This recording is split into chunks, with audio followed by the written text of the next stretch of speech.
Hello Sip Squad, today we're going to be talking about the new 3.2 Abyss that has just come out recently, and talking about team recommendations and also how to deal with each chamber and floor. So let's get into it.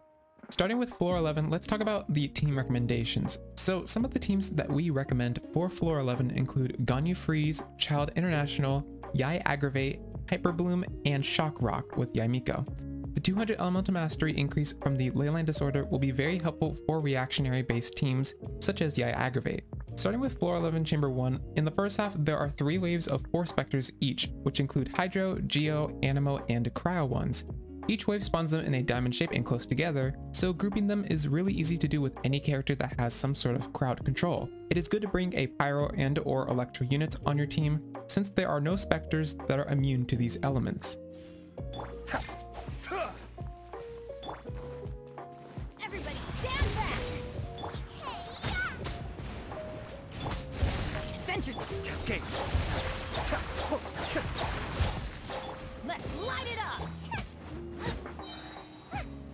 The second half consists of Airmite soldiers and a Fatui Pyro agent. It starts with 5 soldiers and keeps producing waves of them until you kill 12 of them.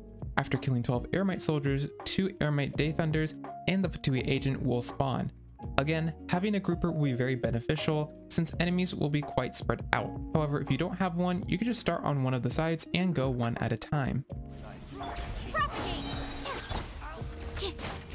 Enhanced Animal Module 70 right here. Terminate! Ha! Nothing lasts forever. Emerge, right here. Emerge.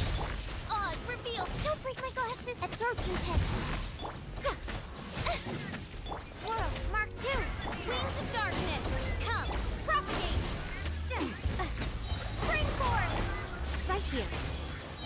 Right now. A sight to behold. Right here. Right now.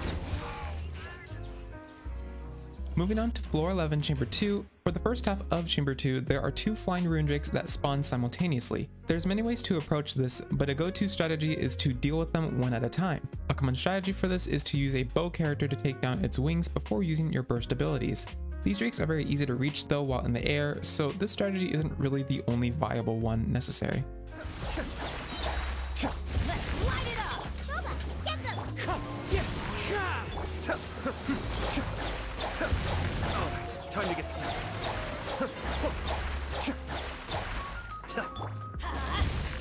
Nice and spicy. Be still. In the second half there are 3 waves of 3 Nobushi, before the final wave with the Mirror Maiden and 3 Treasure Hoarders. For the Nobushi waves, just deal with them one at a time or use a grouper to make things quicker. During the Mirror Maiden wave, prioritize the Treasure Hoarders first and then finish off the Mirror Maiden. Emerge. Right now. Midnight Phantasmagoria. Animal Tech 6308. Nothing lasts forever. Right here. Ha! Emerge. Scatter. Wings of darkness. Absorption test. Swirl, Mark 2. Terminate. Right here. Right now. Right here. I'm always watching. Emerge. Right now. Right here. Animal Tech 6308. Oz, reveal. Propagate. Absorption test. Emerge. Spring forth! Midnight Phantasmagoria! Animal hypostasis emulation! Right now. Emerge. Right here. Nothing lasts forever. Right now. Lastly, floor 11 chamber 3. The first half of chamber 3 of this floor has 2 Geo Bishops. This is a really easy half, so whatever team you have can clear this pretty well before the 9-minute mark as long as the units are strong. The birds come! The wind knows me. The second half is the Dendro Hypostasis boss. it will do 3 heavy attacks before going into its vulnerable state, which gives a very large opening to deal lots of damage. However, be sure to attack during its downtime period after it does each heavy attack. Once you get its HP low enough, it'll enter its revival state and spawn 3 Scorch restorative piths. Because of the piths start in its Scorch state, you need at least 1 Dendro unit to restore it so that the hypostasis can be cleansed. Also, hitting the piths with Electro increases its healing rate. So having an Electro character is very useful and is recommended for this half as well. Right here.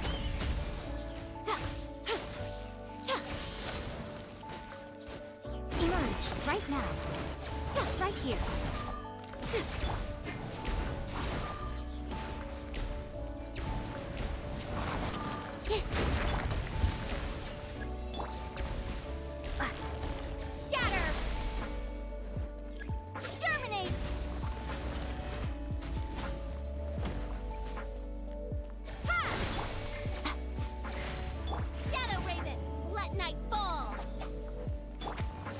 Right now, emerge.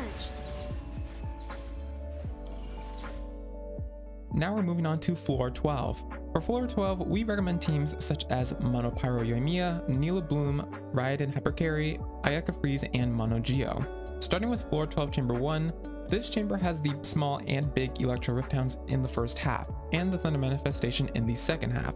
For the first half, there are no targets to heavily prioritize since they all target you regardless. Your main focus here is killing enemies as quickly as possible while getting hit as little as possible. This is to prevent dying from the health decay that the Rift Hounds apply to you when they hit you. Because of this effect, it is good to bring at least 1 healer with you or a crowd control character who can disrupt enemy movements. Clouds high, the birds call, the wind knows me. Can't see? Let's nip that in the bud. Oh, this way. Midnight Phantasm. Into the wind, as one with wind and cloud. I'll uproot you.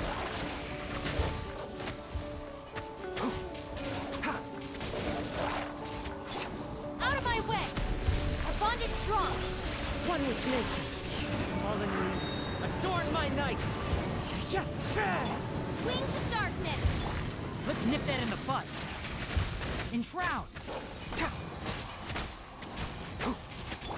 This way. The wind knows me. Clouds high, the birds call. One with nature. Can't see? I'll uproot you. I'll settle this.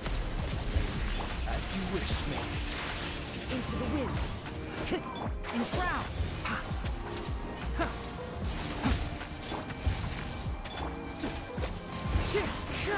Fallen leaves, adorn my night. Out of my way. Our bond is strong.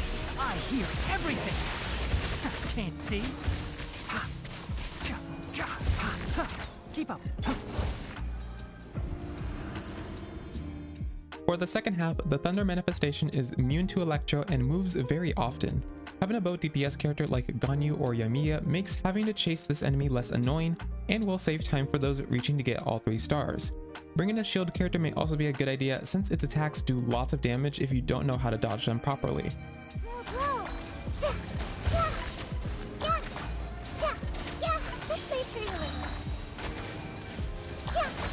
Make yourselves at home.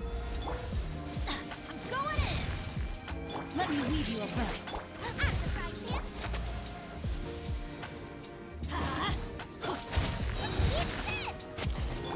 Rain outlines your face.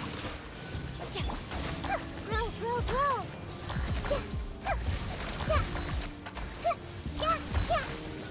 This way through. Let's light it up. What was the power? Go.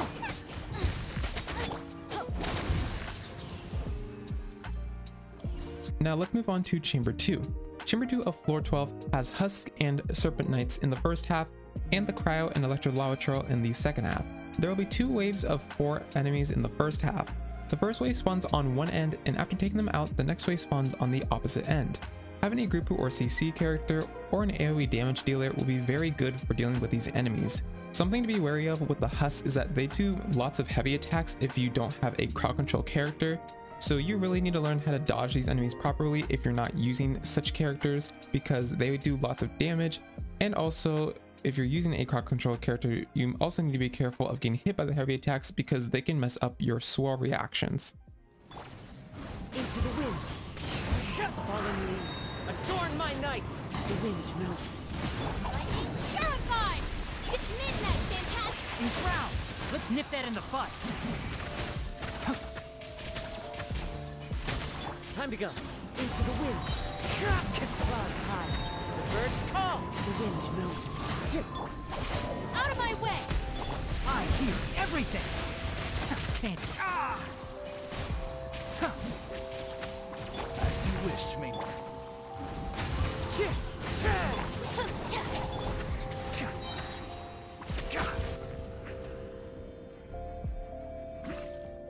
The Crowd and Electro lava trails in the second half are weak to Pyro, so having at least 1 or 2 Pyro characters will make this half a breeze. Again, having a shielder here is good to prevent taking too much damage from the lava trail's heavy attacks and empowered auras.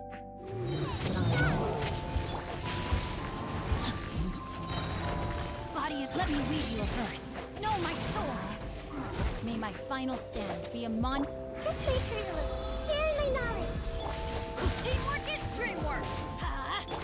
Nice and spicy.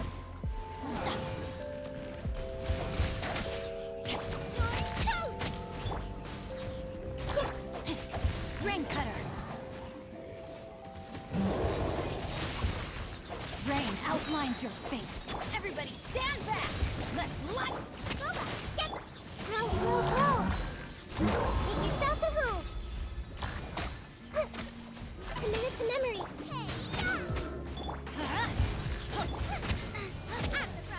Let me weave you a verse. Let's light it up. Time to act. No, my sword. Lastly, let's move on to Chamber 3 of Floor 12, which has the Aeon Blight Drake in the first half, and 2 Fatui Skirmishers in the Eremite Gale Hunter and Stone Enchanter in the second half. For the first half, a bow character is a must-have for the Drake due to its flight state. It'll enter its flight state immediately upon starting, and you have to shoot its wings down in order to stun it. Afterwards, it will stay on the ground and fight for some time before going back in the air again. Anytime after you stun it and fight it on the ground is your window to kill it or do lots of damage to it. Alright, Wind strike. One with wind and cloud. midnight, fantastic.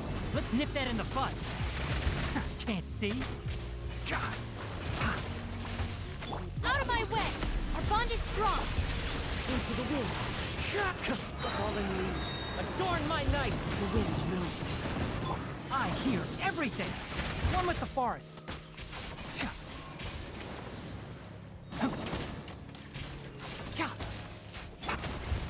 Oz, Into the wind. One with wind and cloud. Wind strike. lightning terrified. Let's nip that in the butt. I'll bury you. Wings of darkness. No rest for the wicked. This way. I'll uproot you. Can't see. I'll settle this. By royal decree. Clouds high. The birds call. Enshroud.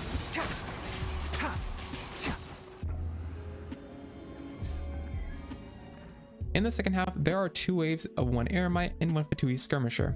For the first wave, you want to prioritize the Gale Hunter since the Animal Skirmisher will come to you anyways. In the second wave, focus on the Geo Skirmisher as the Stone Enchanter will always go towards you. Having some sort of shield is good here because of the rock waves that summon while the Stone Enchanter is alive. Raise a storm. Goodbye. But we'll meet again. Nice and spicy. Hey, make yourselves a room. I'm going in. Witness the power of Gugwa. Rain outlines your fate. This may turn a little. Yeah. Committed to memory. Get them. The Temple of Wisdom. This may turn a little. Everybody stand back. Pound into the ground! You're toast. let me read you a verse. Rain outlines your fate. Alright, and this concludes this Grief 3.2 Abyss guide. If you guys did enjoy, then be sure to leave a like and subscribe. Also, be sure to join us over at the Discord at discord.gg/sipsipsquad. And also be sure to follow us on our other socials, which will be posted right here on the screen. And until the next video, thank you for watching.